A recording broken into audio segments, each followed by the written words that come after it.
चलिए दोस्तों, आज देखो बता रहे हैं क्वेश्चन लेकर आए हैं बहुत इंपॉर्टेंट।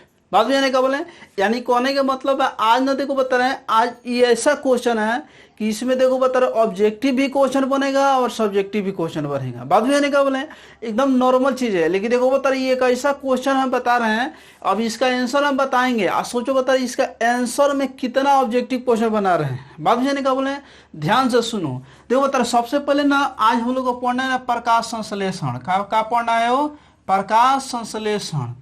देखो तरह प्रकाश संश्लेषण तो सबसे पहले बात जानो कि प्रकाश संश्लेषण के लिए कांचा यानी कि चार पदार्थों की जरूरत होती है। चार कच्चा पदार्थों की जरूरत होती है। सबसे पहले हम लिख दे रहे देखो बता रहे सूर्य का प्रकाश का लिख दिए हो, सूर्य के प्रकाश सबसे पहले लिख दिए, सूर्य के प्रकाश लिख दिए। बात भी का बोल है नॉर्मल चीज है। सबसे पहले बता रहे प्रकाश संश्लेषण के लिए चार चीज जरूरत होती है। सबसे पहले लिख दिए सूर्य का प्रकाश, 2 नंबर लिख दिए जल, 3 नंबर लिख दिए CO2 का लिख दिए हो CO2, 4 नंबर लिख दिए क्लोरोफिल का लिख दिए क्लोरोफिल। यानी कि देखो बता रहे कहने का मतलब क्या है कि देखो बता रहे 4 गो चीज की जरूरत होती है। प्रकाश संश्लेषण प्रक्रिया के लिए कितने पदार्थों की जरूरत है?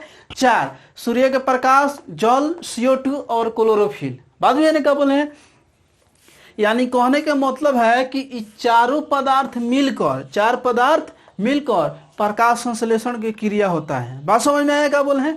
यानी कहने का मतलब अगर पूछेगा प्रकाश संश्लेषण प्रक्रिया क्या है तो हम लिखेंगे। देखो बता रहे सबसे पहले ना देखो बता रहे ये 4 को पदार्थ समझ गया, इसके बाद समझो। देखो बता रहे सबसे पहले ना देखो बता रहे ऑब्जेक्टिव क्वेश्चन कैसे बनेगा। हम कह रहे देखो बता रहे सूर्य के प्रकाश सबसे पहले ना सूर्य का प्रकाश यानी कि सूर्य के प्रकाश में मिलता है क्या? Vitamin D. क्या मिलेगा हो? Vitamin D. बात बुझे क्या बोले हैं? सूर्य के प्रकाश में क्या मिलेगा? Vitamin D. और सूर्य का प्रकाश पृथ्वी को पहुंचेगा देखो 8 मिनट 20 सेकेंड। 8 minute 20 second. बात बुझे क्या बोले हैं?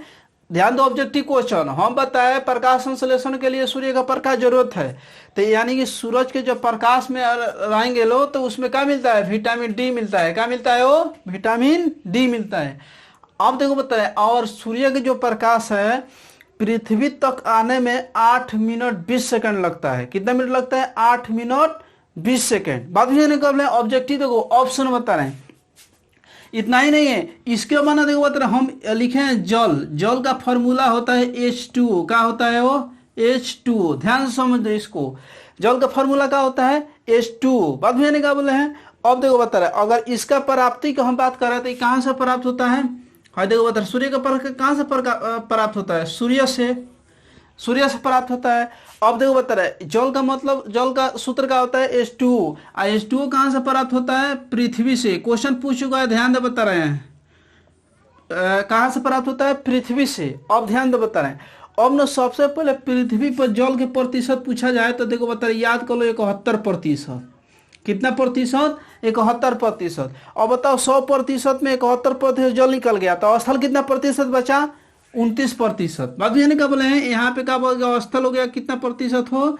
29%। बात बुझाने का बोले हैं देखो बता रहे हम बताए जल का आणविक सूत्र होता है H2O। एक ऑब्जेक्टिव क्वेश्चन। H2O कहाँ से मिलता है? कहाँ से प्राप्त होता है? तो पृथ्वी से। पृथ्वी पे जल के प्रतिशत कितना है? तो 71%। और जब 71% मान लो पृथ्वी पर जल है तो 100% में 71% निकाल दो, कितना बचेगा? 29%।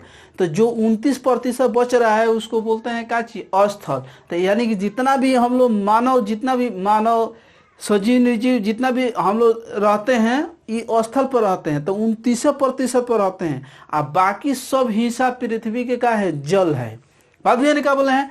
अब सुनो बता रहे इतना ही नहीं है। अब देखो बता रहे यहाँ पर लिखा देखो बता रहे H2O। ध्यान से समझो, ये आने वाला क्वेश्चन एकदम आएगा, 99% गारंटी है। वह पूछेगा देखो बता रहा अगर पूछेंगे बताओ जल के निर्माण में कौन कौन ऐसा पदार्थ मिलकर जल बनता है? जल का निर्माण किन किन पदार्थों से होता है? तो कहेगा लोग कि सर जी एगो होता है हाइड्रोजन, एगो होता है ऑक्सीजन। तो कितने पदार्थ हो गया, 2 पदार्थ हो गया। एगो हाइड्रोजन मिलाएंगे और काची और ऑक्सीजन मिलाएंगे, यानी कि हाइड्रोजन ऑक्सीजन को मिलाएंगे तो क्या बनेगा हो, जल बनेगा। तो सबसे पहले का जल में कितने पदार्थों की जरूरत होती है, 2। अब ध्यान से समझो, तो पूछेगा क्वेश्चन कि बताओ जल के आणविक सूत्र में हाइड्रोजन और ऑक्सीजन का अनुपात कितना है, हाइड्रोजन और ऑक्सीजन का अनुपात कितना है। तो कुछ नहीं करना है, जल का फॉर्मूला याद है, क्या होता है, H2O होता है। तो देखो बता रहे यहाँ पे क्या है हो, 2 है, यहाँ पे क्या है, 2 है। अनुपात मैंने 2 अंडा दे दो, बाबू जी ने क्या बोले हैं, यहाँ ऑक्सीजन के पास कुछ नहीं तो क्या है, 1 है, यहाँ पे दे दो 1। बात बुझा गया हो, क्या बोले हैं, बात बुझे नहीं क्या बोले हैं। तो अगर पूछेगा जल के आणविक सूत्र में हाइड्रोजन और ऑक्सीजन का अनुपात कितना है, तो 2:1। बात बुझे क्या बोले हैं, ध्यान से समझ। हम जैसे कह दिए बताओ NH3, क्या कह दिए, NH3, N से नाइट्रोजन, A से हाइड्रोजन। बात बुझे क्या बोले, पूछेगा क्वेश्चन के बताओ कि NH3 में नाइट्रोजन और हाइड्रोजन की अनुपात कितना है, तो कुछ नहीं कहना है, नाइट्रोजन है, नाइट्रोजन के कुछ नहीं तक है 1, और उसके बाद का जो 2 अंडा माना अनुपात, हाइड्रोजन का कितना है 3, 1:3। बुझाया क्या बोला है, ऐसा निकालना है। देखो बता एकदम तरीका जान लो, ट्रिक ऐसा निकल जाए, कुछ भी देखो बता, जैसे कुछ पूछ दिया, जैसे कौन देगा CH4, क्या कह दिए हो, CH4, तो कुछ नहीं तक है 1, तो 1:4। बात बुझाने का बोला, ये फॉर्मूला एगो याद कर। उसके बाद ऑब्जेक्टिव क्वेश्चन कितना बन गया, ध्यान से समझो, कितना क्वेश्चन बना ऑब्जेक्टिव, ध्यान से समझते जाओ। उसके बाद हम आ रहे हैं तुमको काची, कार्बन डाइऑक्साइड पर। कितने, कार्बन डाइऑक्साइड पर। तो सबसे पहले कार्बन डाइऑक्साइड कहाँ से प्राप्त होता है, वायुमंडल से। कहाँ से प्राप्त होता है, क्वेश्चन पूछ चुका है कि प्रकाश संश्लेषण के लिए कच्ची सामग्री कहाँ से प्राप्त किया जाता है, ध्यान से समझो। तो कार्बन डाइऑक्साइड कहाँ से प्राप्त होता है, वायुमंडल से। देखो बता रहे, आज तक तू लोग जानता होगा कार्बन डाइऑक्साइड मानव जाति के लिए बहुत हानिकारक है, यानी सजीव प्राणी के लिए बहुत हानिकारक है। लेकिन दोस्तों इतना जान लो, जितना हानिकारक नहीं है उससे कई गुना लाभदायक भी है। कैसे, देखो बता रहे, कार्बन डाइऑक्साइड माने एक ऐसा गैस है कि कार्बन डाइऑक्साइड तो वायुमंडल से प्राप्त होता है। अब कार्बन डाइऑक्साइड के देन है कि जितना भी सूरज के प्रकाश, यानी कि सूर्य से जितना भी गर्मी धरती पर आता है, बात भी यानी क्या बोले हैं, जितना भी धरती पर आता है उसको क्या करता है, ऑब्जर्व करके मैंने पकड़ कर रखता है। नहीं तो देखो बता रहे, जितना सूरज का प्रकाश आता और इधर से चला जाता, तो इतना ना, अगर पूरा गर्मी वायुमंडल में फिर चला जाता तो समझो इतना ना ठंडी हो जाता, इतना ना ठंडी हो जाता कि जितना भी सजीव है सब मर जाता, जितना भी सजीव प्राणी है सब का हो जाएगा, वो मर जाएगा। तो कार्बन डाइऑक्साइड एक ऐसा गैस है, कार्बन डाइऑक्साइड एक ऐसा गैस है जो क्या करता है कि पूरा जितना भी वायुमंडल के गर्मी धरती पर आता है सबको ना धीरे धीरे छोड़ता है। तो रात में देखना धीरे धीरे क्या होता है, एकदम धीरे धीरे मौसम ठंडा हो जाता है। तो कार्बन डाइऑक्साइड के देन है कि वो धीरे धीरे क्या करता है, आकाश में छोड़ता है। अगर कार्बन डाइऑक्साइड गैस नहीं रहता तो क्या होता, इधर से गर्मी आता और रात में एकदम, दिन में खूब गर्मी होता और रात में खूब ठंडी हो जाता। बात बुझाने का, ऐसे ही मर जाते लोग, इतना ठंडी हो जाता रात में कि आदमी मर जाता। तो इसी के कारण जो कार्बन डाइऑक्साइड है इसको बोलते हैं ग्रीन हाउस प्रभाव। क्या बोलते हैं, ग्रीन हाउस गैस। बात बुझाने का बोले हैं, तब कार्बन डाइऑक्साइड का वायुमंडल से प्राप्त होता है। कार्बन डाइऑक्साइड को बोलते हैं क्या, ग्रीन हाउस। कौन, ग्रीन हाउस गैस। क्या बोलेंगे हो, ग्रीन हाउस गैस। ध्यान समझो, ग्रीन हाउस गैस। अब देखो बताना, ये कार्बन डाइऑक्साइड हो गया। बात बुझाने का बोले, सबसे इंपॉर्टेंट बात देखो बताना, कार्बन डाइऑक्साइड वायुमंडल में कितना प्रतिशत है, आने वाला है क्वेश्चन, एकदम आने वाला है, फिक्स है। देखो बता रहे, याद करो 0.03%। ऐसे भी बढ़ गया है लेकिन अभी तुम लोगों को सिलेबस के लिए इतना ही है। देखो बता रहे, जो कार्बन डाइऑक्साइड है वायुमंडल में कितना प्रतिशत है, 0.03% है। बात भी क्या बोले हैं, याद कर लो। अब आ जाओ ना क्लोरोफिल, कहा जाओ हो क्लोरोफिल। सबसे पहला बात कि क्लोरोफिल जो होता है, देखो बता रहे, ई ना क्लोरोफिल जैसे क्लोरोफिल का होता है कि जितना भी तुम लोग हरी पत्ती दिखाई देता है, जितना भी हम लोग पेड़ पौधे का पत्ती दिखाई देता है, अगर वो हरा दिखाई दे रहा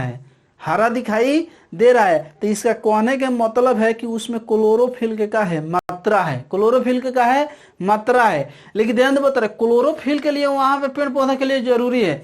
लेकिन तू लोग आलू देखा होगा, आलू में देखना ना क्या होता है कि कहीं कहीं ना नीला हो जाता है, आलू देखना क्या हो जाता है, नीला हो जाता है।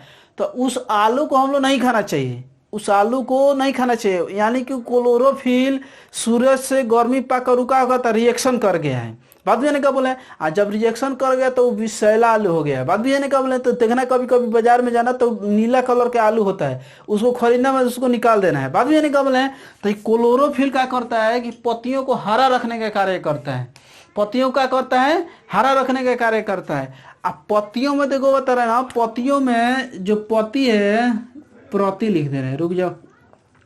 हाँ, जो पत्तियां है, पत्तियां में देखो बता रहे ग्रेनम होती है 40 से 60 का, ग्रेनम कितना होती है 40 से 60।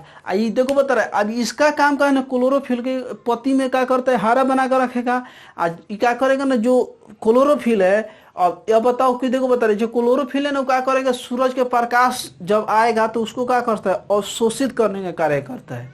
क्लोरोफिल के कारण पेड़ पौधा सूरज के प्रकाश को क्या करता है, अवशोषित करता है। अगर पेड़ पौधे में क्लोरोफिल नहीं होता, पेड़ पौधे में क्लोरोफिल नहीं होता, तो देखो बता रहे क्लोरोफिल जब नहीं होता तो समझो ना कि सूरज के प्रकाश को अवशोषित नहीं करता। और जब सूरज के प्रकाश को अवशोषित नहीं करता तो तुम भली भांति जानता है प्रकाश संश्लेषण की क्रिया नहीं होता, बात भी नहीं क्या बोले।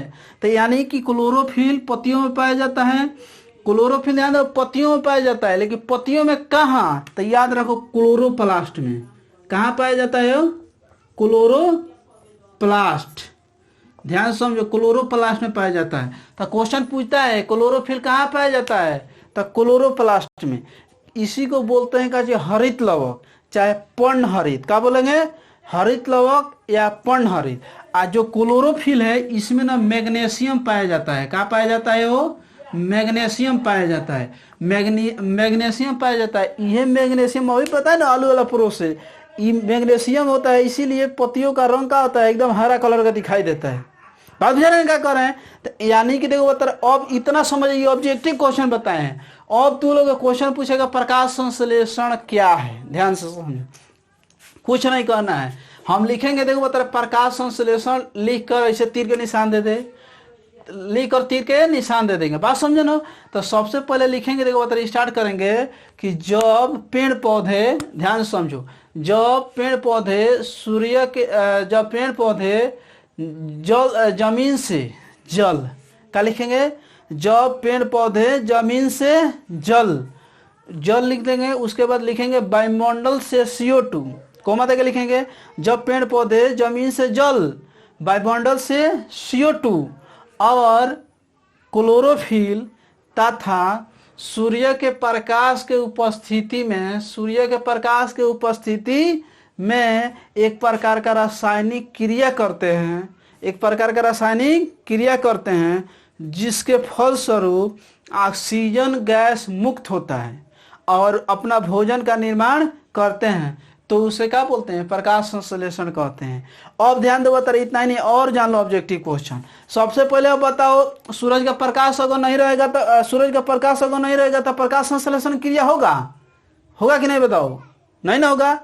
अब बताओ, तो अब ये पूछेंगे, बताओ कि प्रकाश संश्लेषण की क्रिया दिन में होता है कि रात में होता है कि दोनों में होता है कि इनमें से कोई नहीं होता है, क्या बताएगा। प्रकाश संश्लेषण की क्रिया कभी भी होगा तो कहाँ होगा, वो दिन में होगा, कहाँ होगा, दिन में होगा। काहे, कैसे कि दिन में प्रकाश मिलता है, रात में प्रकाश मिलेगा, नहीं मिलेगा। आप देखो बता रहे हैं, एक और बात जान लो, जब प्रकाश संश्लेषण की क्रिया होगा तो ऑक्सीजन गैस मुक्त होता है। कौन सा गैस मुक्त होता है, वो ऑक्सीजन गैस मुक्त होता है, बात भी है ना। जब प्रकाश संश्लेषण की क्रिया होगा तब ऑक्सीजन गैस मुक्त होता है। तो देखो बता रहा, ऑब्जेक्टिव को क्वेश्चन बना दे, देखो बता रहा है, ये काउंटिंग करो, देखो बता रहा 1 2 3 4 5 6 7 8 9 10, देखो बता रहे, इतना बहुत ज्यादा है, ऑब्जेक्टिव क्वेश्चन है। इसको ना बार बार वीडियो देखकर बढ़िया से लिख लो। देखो बता रहे, इसमें ना बहुत इंपॉर्टेंट है, देखो बता रहे, ये वाला बहुत इंपॉर्टेंट है। उसके बाद देखो बता रहे, ऑक्सीजन वाला बहुत इंपॉर्टेंट है, ये वाला दिन वाला बहुत इंपॉर्टेंट है, बात भी है बोले, हाँ ये वाला क्या है, बहुत इंपॉर्टेंट है। उसके बाद ना ये देखो बता रहे, क्लोरोफिल वाला ध्यान से देख लेना, इंपॉर्टेंट है। आप बाकी ना सब छोड़ सकता है, बाकी सब छोड़ सकता है। बात बुझाने का बोले हैं। आज के लिए हम इतना ही रहने दे रहे हैं, फिर देखो बता रहे हैं, फिर अगले वीडियो बनाएंगे। लेकिन एक बात ध्यान देना, समझ में आ रहा है तो ज्यादा से ज्यादा सब्सक्राइब करो, लाइक भी करना है। बात बुझाने का बोले एकदम शेयर करते रहो। बात बुझाने का बोले जय हिंद।